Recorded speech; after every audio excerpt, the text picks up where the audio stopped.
Bapak, Ibu, Saudara yang dikasihi oleh Tuhan, salam sejahtera dalam Tuhan Yesus Kristus. Mari kita merenungkan firman Tuhan dari Injil Lukas pasal 11 ayat 1-13, dan saya beri tema ajaran Tuhan Yesus mengenai doa. Pada kesempatan ini saya akan menyampaikan bagian yang pertama, dan saya akan membaca ayat 1 sampai ayat yang keempat. Demikian firman Tuhan. Pada suatu kali, Yesus sedang berdoa di salah satu tempat. Ketika ia berhenti berdoa, berkatalah seorang dari murid-muridnya kepadanya, "Tuhan, ajarlah kami berdoa, sama seperti yang diajarkan Yohanes kepada murid-muridnya." Jawab Yesus kepada mereka, "Apabila kamu berdoa, katakanlah, Bapa, dikuduskanlah namamu, datanglah kerajaanmu, berikanlah kami setiap hari makanan kami yang secukupnya, dan ampunilah kami akan dosa kami. Sebab kami pun mengampuni setiap orang yang bersalah kepada kami, dan janganlah membawa kami ke dalam pencobaan." Bapak, Ibu, Saudara yang dikasihi oleh Tuhan, berdoa adalah salah satu bagian penting dalam kehidupan kekristenan kita. Doa adalah nafas hidup orang percaya, sebab doa menunjuk pada relasi atau hubungan kita dengan Tuhan. Orang yang sungguh intim dengan Tuhan akan nampak dalam kehidupan doanya. Semakin jarang orang berdoa, tampak bahwa ia jauh dari Tuhan. Dan orang yang tidak berdoa tidak memiliki relasi dengan Dia. Dengan tidak bernafas, kita akan mati.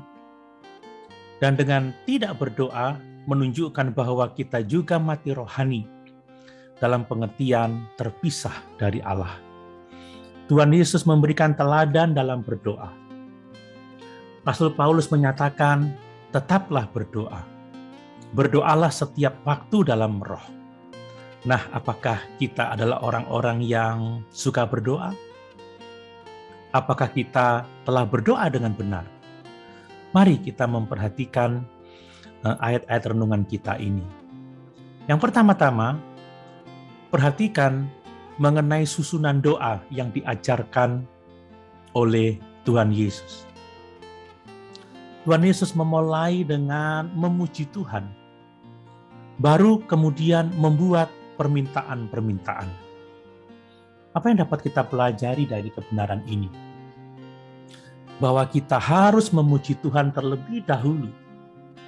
Dan dengan memuji Tuhan terlebih dahulu, kita menempatkan doa kita dalam bingkai pemikiran yang benar untuk kita mengatakan kebutuhan-kebutuhan kita. Perhatikan, berikan makanan kami yang secukupnya, dan ampunilah dosa kami sebab kami pun mengampuni setiap orang yang bersalah kepada kami. Jangan meminta sesuatu yang bertentangan dengan kekudusan Tuhan. Sebagai contoh, kita meminta diberkati dalam usaha pekerjaan kita, tetapi kita tidak berusaha dengan baik untuk mengerjakan pekerjaan kita. Seringkali doa kita hanya semacam catatan belanja daripada sebuah percakapan yang intim dengan Tuhan. Kemudian perhatikan, doa yang diajarkan oleh Tuhan Yesus itu meliputi 3 aspek. Yang pertama tentang isi doa, jelas di ayat yang kedua dan yang ketiga. Apabila kamu berdoa, katakanlah, Bapa, dikuduskanlah namamu, datanglah kerajaanmu, berikanlah kami setiap hari makanan kami yang secukupnya. Lihat, jangan meminta sesuatu hanya untuk memuaskan hawa nafsu. Seperti yang Yakobus katakan, doa yang hanya untuk memuaskan hawa nafsu tidak akan dijawab oleh Tuhan. Tetapi kita berdoa agar nama Tuhan dikuduskan, agar kerajaan Allah datang, dan agar kita dapat hidup setiap hari, dapat makan dengan secukupnya. Kemudian mengenai ketekunan dalam berdoa. Itu dikatakannya dalam ayat 5-10.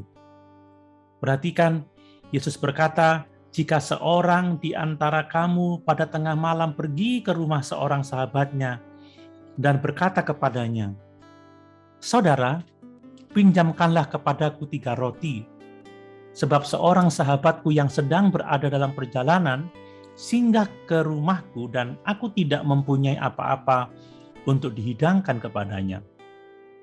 Masakan ia yang ada di dalam rumah itu akan menjawab, "Jangan mengganggu aku. Pintu sudah tertutup dan aku serta anak-anakku sudah tidur. Aku tidak dapat bangun dan memberikannya kepada saudara." Aku berkata kepadamu, sekalipun ia tidak mau bangun dan memberikannya kepadanya, karena orang itu adalah sahabatnya, namun karena sikapnya yang tidak malu itu, ia akan bangun juga dan memberikan kepadanya apa yang diperlukannya. Oleh karena itu aku berkata kepadamu, mintalah maka akan diberikan kepadamu, carilah maka kamu akan mendapat, ketoklah maka pintu akan dibukakan bagimu, karena setiap orang yang meminta menerima, dan setiap orang yang mencari mendapat, dan setiap orang yang mengetok baginya pintu dibukakan. Ayat ini mengajarkan tentang ketekunan dalam doa. Sebagai orang percaya, jangan kita malas berdoa. Karena dengan tekun, rajin berdoa, Tuhan akan memberikan apa yang kita butuhkan. Kemudian yang ketiga, dalam ajaran tentang doa ini, Yesus menyatakan kesetiaan Tuhan.